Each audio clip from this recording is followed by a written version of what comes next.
श्रीं अरहं नमः। ओम ह्रीं श्रीं अरहं नमः। ओम ह्रीं श्रीं अरहं नमः। ओम ह्रीं श्रीं अरहं नमः।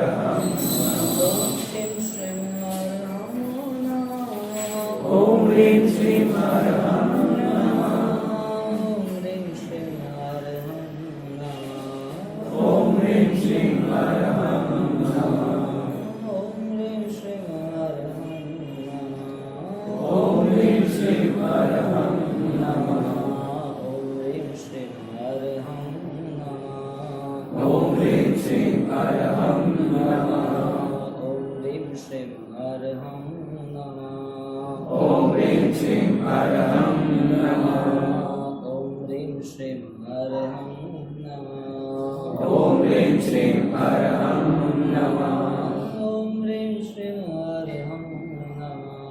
ओम ह्रीं श्रीं अरहं नमः। ओम ह्रीं श्रीं अरहं नमः। ओम ह्रीं श्रीं अरहं नमः। ओम ह्रीं श्रीं अरहं नमः। ओम ह्रीं श्रीं अरहं नमः। ओम ह्रीं श्रीं अरहं नमः। ओम ह्रीं श्रीं अरहं नमः। ओम ह्रीं श्रीं अरहं नमः। आनंद ज्ञानी परमात्मा महादेव के चरणों में वंदना। दादा गुरुदेव सरस्वती महाराज के चरणों में वंदना। आज का हमारा विषय है विचारों की अरे गुलामों की शुद्धता। यानी कि जब भी हमारी परीक्षा, यानी कि हम खुद चंचल होते हैं, विचारों से कमज़ोर होते हैं, तो हम किसी की बातों में बह जाते हैं। किसी ने कुछ बोला, किसी ने कुछ कहा, तुमने स्वीकार लिया। ज्ञानी कहते हैं कि आपको यदि स्थिर रहना है, आपके जीवन में शांति लाना है, तो निष्पक्ष बनना चाहिए। दोनों पक्ष की बात सुनकर निर्णय करना सीखना चाहिए। किसी ने कुछ बातें कर दी तो वर्तमान में 95% ऐसे है, किसी ने कोई बात कह दी, तुमने छीन ली, तुमने मान ली। इसके पीछे का जो राज है, इसके पीछे जो परंपराएं है, इसके पीछे जो प्लस और माइनस छिपे है, वो देखने की कला बहुत कम लोगों में है। और यदि ये कला जीवित होती है तो जीवन उत्सव बन जाता है। तो जीवन में हम ज़्यादातर विचारों के गुलाम बने, और वो गुलामी हमारी खुद की, हमारे जीवन को, हमारे अस्तित्व को नष्ट करने वाली है। यानी कि स्वयं के जीवन को न पहचानना, न परखना, और प्रवाह के साथ चलते रहना। पता नहीं ये दिशा कौन सी है। एक पानी का प्रवाह बह रहा है, उसमें पत्ते, तिनके सब बह रहा है, वो कमजोर है, इसके लिए वो प्रवाह में जा रहा है। वही पानी का प्रवाह यदि पहाड़ के नीचे से जाता, वो पानी का प्रवाह यदि बड़े मजबूत पेड़ से जुड़ता और जाता, तो पानी का प्रवाह चला जाता। लेकिन जो अस्तित्व जिनने बनाए रखा है, जो सक्षम है, जिनका सामर्थ्य अर्थपूर्ण है, ऐसे वो प्रवाह में नहीं चलते, प्रवाह में प्रवाहित नहीं होते। हमारी बात, हमें प्रवाह से मुक्त होना है। जो चीज़ हमारे आंखों के सामने हो रही है, उसमें हमें क्लियर होना जरूरी है। यदि शंका और कुशंका रही तो बिना संकलेश के अलावा कुछ भी नहीं। मन अशांत और अशांतियों से गहराई रहेगा, और ऐसा मन न तो वो सो सकता है, न तो वो अच्छी तरह चल भी सकता है जीवन की व्यवस्था। उपासक दशा में इसी विचार को लेके, गुलामी की शुद्धता को लेके महाशतक शावक का दृष्टांत आता है। यानी आप पहले फॉर्मूला समझ लें। फॉर्मूला इतनी है कि जिनके पास स्वयं की स्वतंत्रता, स्वयं की सिद्धता, स्वयं की सार्थकता, स्वयं की सत्यता, स्वयं की सकारात्मकता यदि पॉजिटिव नहीं है, कंपैरिजन करने की ताकत नहीं है, वो समझदारी नहीं है कि किसको कैसा मोड़ा जाए, किसको कैसा प्रस्तुत किया जाए, किसको कैसा समझा जाए। वो घटनाओं से यदि खुद स्वयं अपने आप को समझदारी के स्तर पर यदि आगे नहीं बढ़ाना पाएगा, तो वो उसके दायरे में वही प्रीमाइस में वो खत्म हो जाएगा। और ऐसी बहुत सारी घटनाएं हैं। विचार शून्य व्यक्ति वो जिए मरे कोई फर्क नहीं पड़ता, उसके पास कोई आगे का कोई व्यवहार, कोई उचित सोच ही नहीं। किसी ने कुछ कह दिया ना, आपकी गाड़ी चल गई। धर्म की इतनी सामर्थ्यता है, वो धर्म की सामर्थ्यता के नाते हमारे जैन शासन में और पूर्व के कालों में हर जगह पर ऐसे किस्से बने हैं कि धर्म से चलित करने के लिए देव प्रयोग हुए। देव आया, यानी मेनका को भेजा देव ने विश्वामित्र को किस्सा पाने के लिए कि विश्वामित्रा वो हमारी अब सिंहासन की यात्रा शुरू करे। विश्वामित्र संत वो भी सिंहासन में विराजमान हो जाएंगे। उनकी साधना अद्वितीय है, उनका पराक्रम अद्भुत है। अब उसे चलित करो, उसके मन की एकाग्रता को, जो हाइट है, raise the height of purity, जो पवित्रता की ऊंचाई है, उस पवित्रता की ऊंचाई को खत्म करो। आंतरिक जो शक्ति थी तीव्रता की, जो धर्म और सत्यता की प्राप्ति का क्रम यदि इतना अखंड प्रवाहित की धाराओं से चल रहा था, उसे अब वहां पर रुका दो। जा मेनका तू वहां जा, और वहां जाके उस सन्यासी को जीवन की समाप्ति की ओर, जीवन की गुलामी की ओर, जीवन को खत्म कर दे, उसकी साधनाओं को। सन्यासियों के जीवन में भी, साधकों के जीवन में भी, कहीं पर भी कोई सज्जन है उनके जीवन में भी, कोई लीडर है उनके जीवन में भी बहुत सारे ऐसे इश्यू आते हैं जिसमें वो अपनी सोच को कमजोर बना के गलत निर्णय ले लेते हैं। यानी गुलामी की शुद्धता is equal to your disturbance mind. तुम तुम्हारे मन से खुद ही संताप में जी रहे हो, संक्लेश में जी रहे हो। अब वो निर्णय तो हमें आपको ही करना है। तुम यहाँ बैठे हो तो किसी के विचार किसी को पता नहीं है कौन कैसा है क्या है। हमें पता नहीं है कि हमारे विचार से हमें हमारा क्या आगे का भविष्य बनने वाला है। अपन भविष्य की गति की प्रभाव की बात नहीं कर रहे, धर्म की बात भी नहीं कर रहे। हम तो जो हमारी जिंदगी की जो व्यवस्था है वो उसे बार बार हम परखें, क्योंकि हमारा पास्ट टेंस 25-50 साल का जो पूर्व का समय है, 20 साल का, 30 साल का, उसमें इतनी सारी घटनाएं बनी है। शायद कई सालों के बने हुए रिलेशन वो छोटी बातों में टूट गए। कई सालों के अच्छी तरह बने हुए रिलेशन, किसी ने आपको किसी की कुछ बात की, आपने मन बना लिया, वो तो ऐसा ही है। आपको क्लियर करना चाहिए उनको जाके, उनके पास जाके कि भाई ये आदमी ऐसा बोल रहा था, वास्तविकता क्या है। स्पष्ट वक्ता सुखी भवेत्, ऐसा एक वाक्य है। यदि आप किसी के सामने स्पष्ट बोल देते हो तो वो क्लियर हो जाता है, पीछे बोलने की बात नहीं। लेकिन इतना बूढ़ा समाज, इतना रुग्ण समाज हो चुका है कि वो निंदा ईर्ष्या के अलावा कुछ कर ही नहीं रहा। उसे पीछे ही वार करने की आदत है, पीछे से ही बातें चिल्लाने की आदत। सामने बोलो, सामने स्पष्ट कर दो यदि आपको कुछ पसंद नहीं है, यदि आपको सुधार करना है, यदि आपको उनके लिए कोई अच्छे भाव है तो। लेकिन 95% वो सब दुगली नीति है, और वो दोगली नीति के हिसाब से उनकी पूरी जीवन व्यवस्था तो बिगड़ गई, लेकिन उनके साथ रहने वालों की भी व्यवस्था ऐसी है। एक पानी का प्रवाह हर कमजोर चीजों को बहता ले जाता है। एक मन कमजोर वो हर चीजों को अपने साथ इकट्ठा करके लेकर जाता है। गुलामी की शुद्धता जिसने इकट्ठी की और गुलामी के सहारे जिनने जीना सीखा है, उस आदमी को तो बिना सांसों का मुर्दा है। सांस नहीं होती वही मुर्दा है, जिसके पास इंसानियत नहीं होती वो भी मुर्दा होता है। इंसानियत जो अपने जीवन को ज्यादा से ज्यादा नॉर्मल, पॉजिटिव और कॉम्प्रोमाइज बनाना चाहिए, जीवन की मुख्यता है। गुलामी से बाहर निकलना, जंजीरों को तोड़ना, स्वतंत्रता, फ्रीडम बनना, स्वतंत्र का स्तर पे आगे बढ़ना। इसके लिए आपको ये 3 चीज तो आवश्यक है।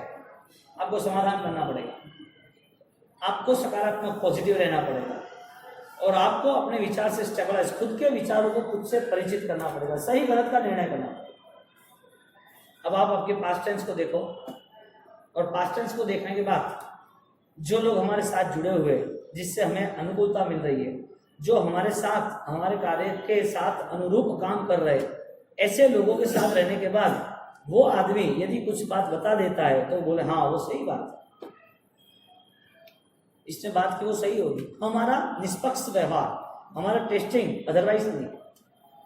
तो जब भी देश ने गुलामी की, वजह क्या थी? राजा महाराजाओं के जीवन में अय्यासी लाई, उसे समाप्त करने की कोशिश की। देश गुलाम हुआ तो राजा महाराजाओं की वजह से नहीं हुआ है। देश गुलाम हुआ तो राजा महाराजा ने ध्यान नहीं दिया इसके लिए नहीं हुआ है। देश गुलाम एक ही वजह से हुआ है, किसी सही व्यक्ति के प्रति गलत धारणा। एक अच्छा आदमी, एक सही आदमी लीडर है, जिसके पास क्षमता है, वो अच्छा काम कर सकता है, लेकिन उसके लिए गलत धारणा बना के उसे खत्म करना। फॉरेन जब फिश एक्सपोर्ट होती है, मछली ले जाते हैं यहाँ से या कहीं एक स्थान से दूसरे स्थान पर, दूसरे बेट पे ले जाते हैं, तो वहाँ पर मछली जो रखते हैं ना, मच्छी, उसको जिंदा रखते हैं और बहुत बड़ा एक ड्रम उसमें उसको डाल देते हैं। ऐसे ड्रम भरे रहते हैं, बोट में लेके जाते हैं, और बोट में लेके जाने के बाद वो ड्रम पानी वाले होते हैं, जिंदा मछलियाँ होती है। मछलियाँ बाहर आती है वापस अंदर, बाहर आती है वापस अंदर, बाहर आती है वापस अंदर आती है। बोट वाले को किसी मुसाफिर ने पूछा कि ऐसा क्यों, तुम ले जा सकते थे मरी हुई मछलियों को, जिंदा क्यों ले जा रहे? तो क्या इसमें कोई प्रॉब्लम ही नहीं है जिंदा ले जाना? तो क्या जिंदा ले जाने वाली मछली जिंदा रही और उछल के समुद्र में गिर गई तो तुम्हें तो नुकसान होगा ना। उसने क्या बात बताई, और सही मानव की जिंदगी में ये बन रहा है। ये कह रहे हैं कि जब भी एक मछली उछल रही है ना, दूसरी मछली उसे मुंह से खींच रही है, मुझे जानना है। दूसरी उछल रही है, तीसरी खींच रही है, तीसरी उछल रही है, चौथी खींच रही है। बड़े ड्रम में से जितनी मछली उछल रही है वो कहीं नहीं जाती, वो वहीं रहती है। वजह एक ही है, उसको खींचने वाले उसके ही साथी। कहने का मतलब, आपके पास कुछ सकारात्मकता, कोई अच्छे कार्य की आपकी यदि ठोस चाहना होगी, आपके पास फाइनल लीडरशिप होगी, करना ही है, तो आपको नहीं करने देने वाले बहुत लोग मिलेंगे। यानी कि समाज ईर्ष्याओं से बुरा हो गया है, निंदाओं से बुरा हो गया है। समाज कंपटीशन में एक दूसरे को गिराने के लिए हर वक्त वो समाज रुग्ण चित्त वाला हो चुका है। शरीर की प्रॉब्लम हो तो उसका सुधार हो सकता है, भोजन की प्रॉब्लम हो तो उसका सुधार हो सकता है, लेकिन जहां पर एक दूसरे को खत्म करने की बात आती है, गिराने की बात आती है, उसको कब्र में डालने की बात आती है, तो उसके नाम की बेइज्जती, उसके नाम की ईर्ष्या, गलत फहमियां चलती रही। और ज़्यादातर ये चीज़ हमें ज़्यादा से ज़्यादा गुलामी के खड्डे में डाल रही है।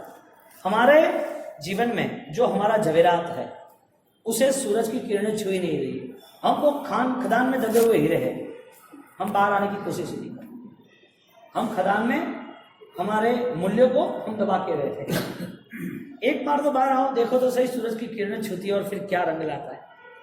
इतनी सारी मिट्टी हमारे पे पड़ी हुई है, जिसके हिसाब से हमारी रोशनी पूरी समाप्त हुई। गुलाम व्यक्ति जंजीरों से नहीं है, गुलाम व्यक्ति कायदे कानून से नहीं है, गुलाम व्यक्ति अपने आप बनाए हुए गैर कानून से। गैर कानून किसने बनाया? मिसगाइड कौन हुआ? हीरा दबा हुआ है तो उसे संघर्ष क्यों नहीं करना? वो मिट्टी को फाड़ के बाहर क्यों नहीं आ रहा है? कहने का मतलब, हीरे जैसे हमारा रूप अनंत सिद्धात्मा का, हमारी आत्मा का, लेकिन हमारी आत्मा ये सब रूप नचित्त सड़ा हुआ संसार और वो बूढ़ा समाज, उसके पीछे हमारी पूरी जिंदगी समाप्त हो। बोलो, जो देश गुलाम है उन्हें कितनी फाइट दी है? जो देश गुलाम बना वो कैसे बना? गुलामी से मुक्त होना तो कैसे? हमारा देश आजाद थोड़ी हुआ है। ये तो एक मिरेकल पिंजरा है, एक मिरेकल चमत्कार की तरह एक अदृश्य पिंजरा हमें दे दिया है। अनविजिबल पावर, नहीं दिखती ऐसी शक्ति आपको दिखा रहा है जो है ही नहीं। 1947 में 15 अगस्त में यदि नेहरू कहते हैं कि quite India, freedom India, India मुक्त हो चुका है, रात को 12 बजे रेडियो, और वो यदि रेडियो में कह रहे हैं कि इंडिया मुक्त हो चुका है, तो उसके पीछे उसकी साजिश थी। उसने कमिटमेंट किए है, आप यदि इंडियन पिनल कोड आईपीसी, यदि इंटेलिजेंस आपके पास कोई हो और आप सोचो तो देखने को मिलेगा कि कैसे कैसे रूल्स रेगुलेशन फॉलो किए उन लोगों ने। 1985 की शुरुआत हो गई कत्ल खानों की, उसके पहले शुरुआत हो गई पंचवर्षीय योजनाओं की। हर जगह पर आप देखने जाओ तो हिंदुस्तान की संस्कृतियों को और ज्यादा कैसे गुलाम बनाया जाए, ऐसी एक माया जाल जो अदृश्य है वो रच दी। हम क्या सोचते हैं कि हम आजाद हो, 2022 तो आने तो 25 तो एक एक एग्रीमेंट जो बनाया हुआ है, जो कमिटमेंट किया हुआ है कई देशों के साथ, वो गुलाम नहीं है तो क्या है? तुम्हें कोई रिमोट की तरह यूज कर रहा है, आपके अस्तित्व की पहचान नहीं है, तुम्हें कोई रिमोट की तरह यूज कर रहा है। चैनल दबाई 1 नंबर तो टीवी में आएगा नहीं, फोन में दबाया 1 नंबर में जिसका भी नंबर था वो एक्टिवेट हो गया। फोन यूज करने वाला कोई हो, फोन की खुद की ताकत नहीं थी, यूजर था तो फोन लगा। देश आजाद नहीं हुआ है, देश को आजादी के नाम पर भ्रम पे एक अदृश्य जाल बिछाई रखी, जिसमें हम दिन प्रतिदिन कुछ संस्कारों से फंसे जा रहे हैं। ऐसी ऐसी चीजें हैं जिसमें कोई तोड़ ही नहीं, आप अपन चेंज कर ही नहीं सकते। बहुत सारी ऐसी चीजें, और हम समझते हैं कि 50 साल हो चुके, 60 साल होने आए और हम आजाद है 60 साल के बाद भी, तो वो आजाद देश की आजादी नहीं है। क्योंकि उन्होंने, अंग्रेजों ने सोचा, या तो जो भी देश को बर्बाद करने जा, उन्होंने सोचा कि उनकी आस्था श्रद्धा को खत्म करना है तो पहले एजुकेशन ऊपर उनके जाल बिछाओ, तो आपका पूरा एजुकेशन समाप्त कर दिया। बच्चों को देखो, उनकी व्यवस्था को देखो, उनकी रहन सहन को देखो, उनको आगे बढ़ते हुए उन बच्चों का फ्यूचर 10th 12th आगे जाके कॉलेज, ये सब देखो। उनकी मेमोरी को कैसे डिलीट किया जाए जिससे 22-25 साल से वो अपने धर्म को, अपनी श्रद्धा को, अपने माँ बाप को, अपनी मर्यादा को, अपनी पूरी संसार की अच्छी व्यवस्था को पूरा वही तोड़ने लगे। दुश्मन हमें नहीं बनना, उसके परिवार में से, उसके समाज में से दुश्मन खड़ा करो। आप बताओ उसको पूजा करने जा, नहीं मैं पूजा करने नहीं जाऊंगा, माता पिता का प्यार खत्म। आप बोलोगे पाठशाला जाओ, आप बोलोगे बासी को धोख दो, आप बोलोगे कि अच्छी आराधना करो, आप बोलोगे भगवान का नाम दो। हमें कुछ नहीं करना है, हमें ट्यूशन में, क्लासेस में, कोचिंग में, फ्रेंड्स में, इवेंट में, फन फेयर में हमें जाना है, पार्टियों में। ये कैसे आया, कहाँ से आया, हमें पता ही नहीं चला हमारी गुलामी कहाँ से शुरू हुई, हमें गुलाम कहाँ तक बनाया जा रहा है।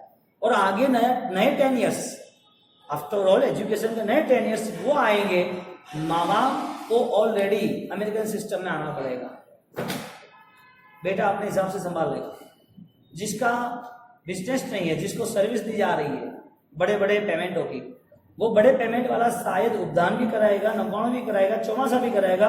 उसका लड़का एक दिन के लिए छुट्टी के लिए आएगा, कैसे हो बाबू साहब ने आनंद मंगल आधा घंटा आगे पापा मुझे जाओ, अरे क्या ऑपरेटर खर्चों की दो है, ऑपरेटर 2-5 करोड़ घाले है तो बैठ तो कोई नहीं, आप करो ना, मार जानो है, इसकी सर्विस 2 करोड़ की है, वो छुट्टी नहीं ले सकता, उसको ऐसी जंजीरों में बांध दिया है। बात ये चल रही है कि एक देश आजाद नहीं हुआ, उसकी गुलामी के पीछे हमें भ्रम में डाल दिया। हमको ऐसा होता है कि स्वतंत्र हो चुका है, लेकिन गुलामी चालू है, देश की गुलामी हुई और देश का विकास समाप्त हो। व्यक्ति की गुलामी हुई, व्यक्ति की ऊर्जा समाप्त हो। आप नौकर को देखो, उनके मुंह पे क्या, फेस पे क्या होता है, जो घर में काम कर रहा है, जो सर्विस कर रहा है, उनका फेस देखो। जो इंटेलिजेंस है वो जॉब करते वो खुद एक स्टेज पे आने की तैयारी करेगा। यदि किसी ने 20 साल 25 साल एक ही जगह पर जॉब किया तो समझना उसका माइंड ब्लॉक हो चुका है।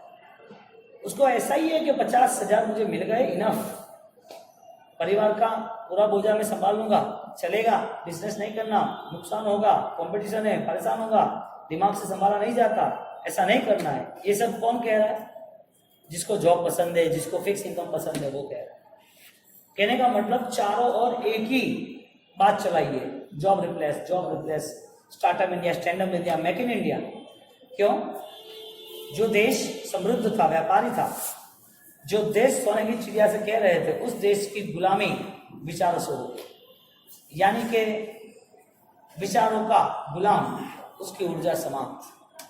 हमारे विचार बिजनेस के लेवल पर नहीं है, लेकिन हमारे विचार बिजनेस और जॉब के अलावा भी हमारे विचार समाज के कल्चर को लेते हैं, समाज के कल्चर। मैं यहाँ कोई स्टोरी इसके लिए नहीं कह रहा हूँ कि आपके पास, मेरे पास, आपके पास, दोनों के पास टाइम कम है, स्टोरी कहते तो और आगे टाइम देता। महासतक नाम के शावक को, उपासक दशांग में 10 शावकों की जो भी बातें आ रही है प्रभु महावीर के साथ जो व्रत की चर्चा हो रही है, उसमें से महासतक नाम के जो शावक है उसको चुनौती आई, उसको चैलेंज आई। महासतक नाम के शावक को इसकी आराधना, उसकी आराधना की प्रशंसा देवलोक में होने के बावजूद उसे एक ऑफर दी गई। देव खुद आता है और देव वहां आने के बाद उसको ऑफर दी गई कि आप इतनी सारी आराधना कर रहे हो, इतनी अच्छी आराधना कर रहे हो, इस आराधना के बल से हम देव आपके वहां आए, आप जब तीर्थंकर की और व्रत की आराधना करो, ऐसी ही आराधना ये देव इतने शक्तिशाली, इतने सामर्थ्यवान हैं, आपका सब काम कर देंगे, इनकी आप आराधना। विचारों की गुलामी शुरू हो चुकी। जिसे कुछ नहीं चाहिए वही है शहंशाह। विचारों की गुलामी शुरू हो गई, उसको ऑफर दे दी कि तुम्हें जो भी चाहिए वो सब कुछ मिल जाएगा, हमारे बनाए हुए, हमने किए हुए रास्ते पर चलो। महासप्तक शावक को यहाँ पर ज्ञानी कह रहे कि उनकी गुलामी विचारों की नहीं थी, वो स्वयं अपने आप में हजारों सैनिकों का बल रखे, ऐसा तूफानी आत्मा था, ऐसा सक्षम और ऐसा बलवान बाहुबली था, जो खुद 1000 सेनाओं को, लाखों सेनाओं को लेकर घूम रहा था विचारों। अब उसके सामने कोई भी कंडीशन आए वो झुक सकता था। ऐसे शावक की यहाँ बात छेड़ी और उनको बात छेड़ने के बाद उसे रिक्वेस्ट, उसे थोड़ी भी उसे कमिटमेंट किया कि तुम ये जो धर्म कर रहे हो इसके साथ ये धर्म भी करो। उसने बोला कि मेरे देव गुरु धर्म के अलावा कहीं पर भी मुझे न झुकना है, न ही तो मुझे कुछ कमिटमेंट करना, मुझे कुछ चाहिए ही नहीं, मैं क्यों ये सब चीजें मैं पीछे पड़ूं। देखो, विचार की जब गुलामी होती है ना तो आदमी सब कुछ मानने के लिए तैयार होता है। आप बोलो, हाँ, व्रत की महिमा इतनी श्रेष्ठ, व्रत इतना पावरफुल, व्रत से उसको परंपरा में इतने सारे सुख, इतनी अनुकूलता मिलती, लेकिन यहाँ रहने के बाद, धर्म की आस्था श्रद्धा से जुड़ने के बाद भी ऐसे ऐसे कई इश्यूज आ जाते हैं जिसमें वो अपनी साधना को खत्म कर देते हैं। अपने मन के परिणामों को दुष्परिणाम बनाते हुए, किसी के प्रति दुर्भाव बनाते हुए वो और परेशान हो जाता है। बोलो, आपको दुर्भावना करनी थी तो किसी के इश्यू के हिसाब से हुई कि आप कमजोर थे इसके लिए हुआ? ऐसा आपके मन में इतना सारा तूफान उठा, आपने धर्म से दूरी कर दी, धर्म के साथ आपने जो सोचा था उससे भी आप दूसरा व्यवहार करने लगे। तो धर्म क्रिया का नहीं कह रहा हूँ, धर्म मन का कह रहा हूँ कि मन संबंधी जो धर्म था, जो हमारी खुद के कंट्रोल में था। बॉडी ये तो कंट्रोल में नहीं है, समझ लो कि बुखार आया तो तुम्हारे हाथ में नहीं। आप चलते चलते पैर फिसल गया तो हड्डी, पैर फिसल गया, थोड़ा प्लास्टर आया या तुमने कोई भी बाम वगैरह लगाना करना, ये वो शरीर तुम्हारे हाथ में नहीं है, शरीर स्वाधीन नहीं है, पराधीन। तुम्हारे हाथ में है, दर्द नहीं आना, अटैक नहीं आना, कैंसर नहीं आना, बुखार नहीं आना, तुम्हारे हाथ में नहीं है, कंट्रोल में नहीं है। लेकिन मन ऐसा है, वो तुम्हारे कंट्रोल में है। यदि आप चाहो तो मन के सहारे कैपेसिटी डेवलप करके आप हर कोई चीज कर सकते हो, हर कोई चीज। विचारों की गुलामी में आप खाली वो महाराणा प्रताप को देखो, उसको उसके साथ विश्वासघात किया और सबको लूट लिया और उसके साथ इतने सारे साजिश की, वो अकेला घूम रहा है, उसकी फैमिली को खाने पीने नहीं मिल रहा है, उसकी बेटी को खाने के लिए दिया, बाजू में से वो घास दिया, घास और पानी मिक्स किया और बताया कि बेटा दूध पी ले, और वो भी उसके नसीब में नहीं था, उसकी बेटी के नसीब।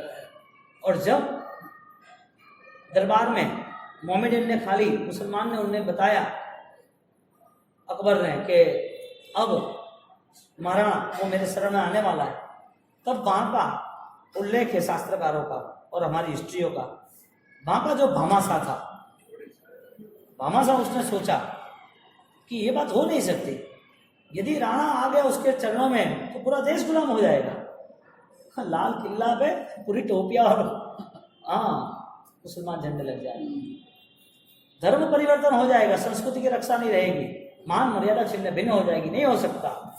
खुफिया रास्ते से खबर लेके वो वहां पहुंच गया और के मैंने सुना है राणा जी आप इनकी शरण स्वीकार रहे हो, तो क्या ऐसा तो नहीं है, लेकिन मेरे पास कुछ भी नहीं है, मैं क्या करूं, मुझे मरते दम तक, अंतिम सांस तक मुझे मेरे हिंदू राष्ट्र की, मेरी संस्कृति की, मेरी माता की मुझे रक्षा करनी, मैं नहीं झुकूंगा।